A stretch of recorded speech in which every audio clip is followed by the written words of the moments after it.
ఆయన ఎవరైనా దగ్గుపాటి వెంకటేశ్వర ప్రసాద్, జూనియర్ ఎన్టీఆర్, ఎవరైనా ఎన్టీ రామారావు మనవడు, నందమూరి తారక రామారావు గారి కొడుకు బిడ్డ.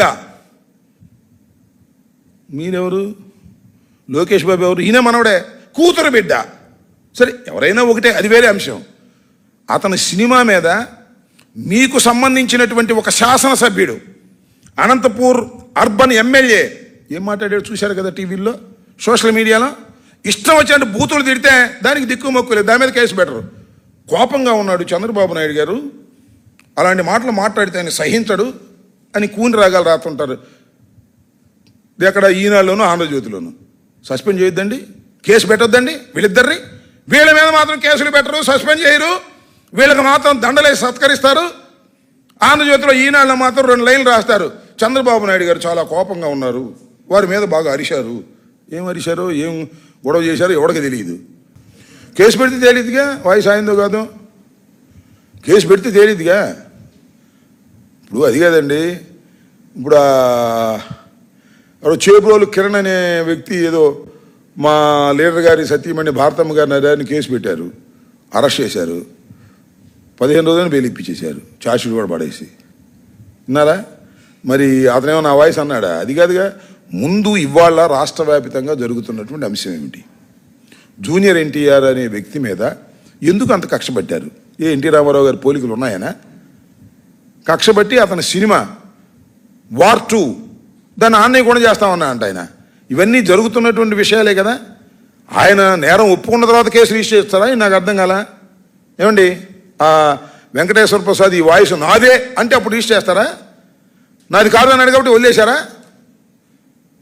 Tell the answer mister Chandrababu Naidu, చెప్పండి ఆన్సరు. కోన రవి సంగతి ఏంటి చెప్పండి. అసలు మీకు తెలియదయ్యే, అసలు తిట్టించిందే చంద్రబాబు లోకేష్ కలిపి. ఎక్కడ జూనియర్ ఎన్టీఆర్ మళ్ళా పైకి వచ్చి సినిమాల్లో నెంబర్ 1 అయ్యో, తర్వాత రాజకీయాల్లోకి వచ్చి మా తాత ఆస్తిది నేనే వారసుని అంటాడేమని భయపడి చచ్చిపోతున్నారు వాళ్ళు. అందుకని వీళ్ళందరూ ఎవరు?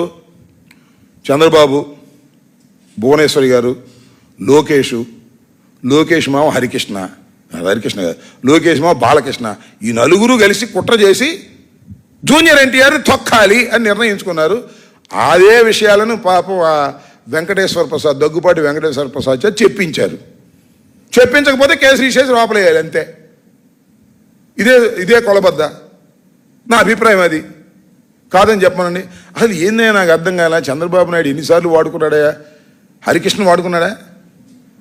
హరికృష్ణ నాకు బాగా గుర్తు, చాలామంది చిన్నవాళ్ళకి గుర్తులేదు. ఎన్టీ రామారావుని దించేటప్పుడు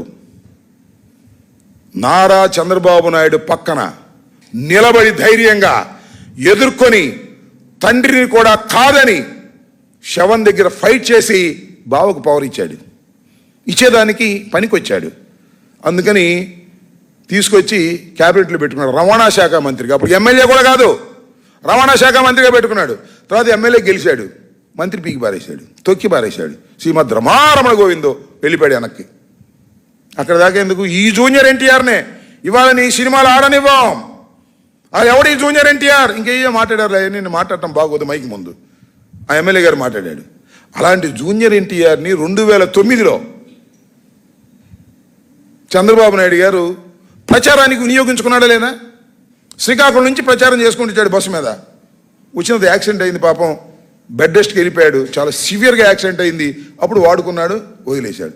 వాడుకుని వదిలేయటం మన ఆంధ్రప్రదేశ్ ముఖ్యమంత్రి నారా చంద్రబాబు నాయుడు గారికి తెలిసినంతగా ప్రపంచంలో ఎవరికి తెలియదు. ఈ 2 ఉదాహరణలే కాదు, చాలా ఉదాహరణలు ఇటు చెప్పుకుంటూ పోతే సాయంత్రం దాకా వాడుకుని వదిలేసినటువంటి ఉదాహరణలు చెబుతూనే ఉంటాం. కొన్ని వందలు, వేలు, లక్షలు కూడా వాడుకోవటం, వదిలేయటం, మోసం చేయటం.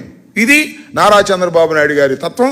ఎన్టీ రామారావు గారి కుటుంబంలో ఉన్న వారసులందరినీ వాడుకుని వదిలేశాడు. తన కొడుకు, అసమర్థుడైన కొడుకుని రాజుగా చేయటం కోసం అనేక మందిని క్రూరంగా తొక్కేసేటటువంటి కార్యక్రమంలో నారా చంద్రబాబు నాయుడు గారు ఉన్నారు. ఆ క్రూరంగా తొక్కేసేటటువంటి కార్యక్రమంలోనే జూనియర్ ఎన్టీఆర్ను కూడా తొక్కడం కోసం ప్రయత్నం చేస్తున్నారు. నేను ఒకటే చెబుతున్నా, ఎవరినైనా తొక్కాలి అనుకుంటే అంతకన్నా స్పీడ్గా పెరుగుతారనేది నగ్న సత్యం. చరిత్ర చెప్పినటువంటి పాఠాలు చంద్రబాబు నాయుడు గారు నేర్చుకోకపోతే ఆయన కర్మ.